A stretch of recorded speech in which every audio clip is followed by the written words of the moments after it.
प्रभात रंजन मिश्रा, मैं आपके पास आ रहा हूं, रुकिएगा एक मिनट। जी जी सर। प्रभात रंजन मिश्रा, आप लंबे समय से बंगाल में हैं, लगातार हर कोने कोने जा रहे हैं। एग्जिट पोल छोड़ दीजिए, आपको वहां पर क्या दिखा और क्यों दिखा? मैं आपसे जानना चाहता हूं, आपकी जो नजर है, आपने जो देखा। बहुत शुक्रिया सर, पहले तो आपने इस प्लेटफॉर्म पे मुझे मौका दिया। दी पैम्फलेट की टीम 1 फरवरी को यहां आ गई और उसी दिन हमको ये समझ में आ गया था कि ये चुनाव न डेवलपमेंट का चुनाव है, न स्कूल का चुनाव है, न एजुकेशन का चुनाव है, न हॉस्पिटल का चुनाव है, न बेसिक फैसिलिटीज का चुनाव है, न वेलफेयर स्कीम्स का चुनाव। ये चुनाव रिस्टोरेशन ऑफ डेमोक्रेसी का चुनाव है, जहां नेताजी भवन मेट्रो स्टेशन के सामने आप रिपोर्ट अगर करेंगे तो आपके चारों ओर सिविल पुलिस आ जाएगी। एक कहावत है कि किसी को इतना भी मत डराइए कि उसके भीतर का डर खत्म हो जाए। अभिषेक भाई, यहां पे लोकतंत्र की हत्या, लोकतंत्र खत्म हो गया जैसी बड़ी बड़ी बातें बोल रहे हैं। मैं आपको कुछ नाम गिनवाता हूं। वर्षा हासदे पुरुष है, आदिवासी दातन का, जिसके घर पे प्रधानमंत्री आवास योजना नहीं पहुंच पा रही है प्रधान के कारण, जिसके यहां किसी भी प्रकार की योजना नहीं पहुंच पा रही है। उसने सरकार से सिर्फ डिमांड रखी, नतीजा अपने घर से 100 मीटर दूर भी नहीं, उससे भी करीब में लटका हुआ पाया गया। उसके अपराधी खुलेआम घूम रहे हैं, उसकी मां भीख मांग के खा रही है। रात में खाना मिलेगा तो खा पाएगी, वरना नहीं खा पाएगी। सिर्फ वर्षा हासदा नहीं, दूसरा नाम है बच्चू। बच्चू आदिवासी समाज का बंदा, भारतीय जनता पार्टी करता था, अपनी जरूरतें की बात उठाता था। अगवा किया गया, 2 दिन यातनाएं दी गई और उसके बाद उसी तरीके से लटका दिया गया। उसकी बीवी जो है, उनके दोनों कानों में ट्यूमर, दोनों आंखों में मोतियाबिंद है और छोटा जो बच्चा है उसको ट्यूमर है। भुवनेश्वर जाके इलाज कराना पड़ता है क्योंकि मेदिनीपुर में आदिवासी बेल्ट में अस्पताल की सुविधा नहीं है। एक महिला जिसका नाम मैं नहीं लूंगा, मेरी वीडियो जाके आप देख लीजिएगा, उसे 4 घंटे उसी के पारे में नंगा करके निर्वस्त्र करके रखा गया। अपराध, उसका हस्बैंड भारतीय जनता पार्टी का कार्यकर्ता था। मुर्शिदाबाद, जहां के मुस्लिमों ने उसी दुकान से सामान खरीदा, उसी से रोजी रोटी पाई, वक्फ कानून के आड़ में उस घर को जला दिया गया। छोटे छोटे बच्चे थे, महिलाओं ने पुलिस को फोन किया, ममता सरकार की पुलिस को, और पुलिस ने कहा कि बहुत ज्यादा जरूरी है क्या।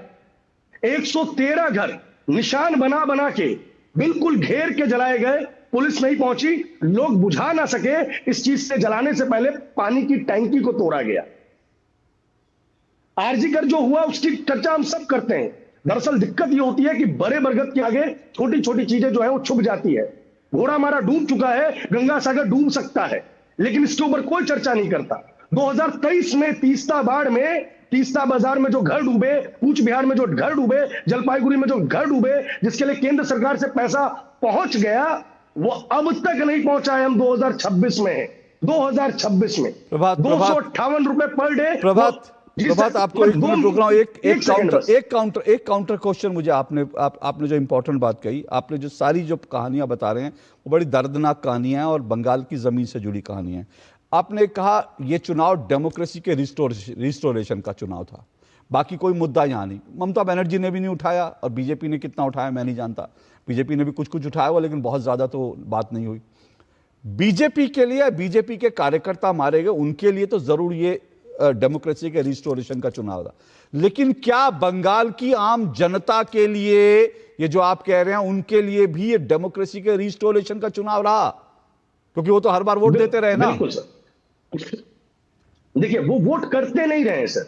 उनकी, मैं इस वक्त जहां हूं, मैं अपनी लोकेशन एग्जैक्ट नहीं बता सकता, जिस विधानसभा में मैं हूं ना सर, वहां बिल्डिंग के बिल्डिंग ब्लॉक कर दिए जाते थे और एक गाड़ी जाती थी और कह दिया जाता था आपका वोट हो गया है, आज मेरी बात सुन लो, 5 साल दिक्कत नहीं होगी।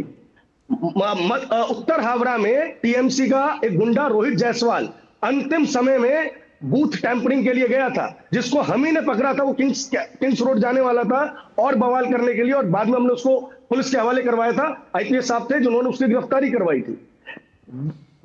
भवानीपुर में बाईपोल हुए थे, क्योंकि पिछली बार ममता बनर्जी नंदीग्राम चुनाव हार गई थी। बाईपोल में कुछ बूथ्स पे भारतीय जनता पार्टी को लीड हासिल हुई थी।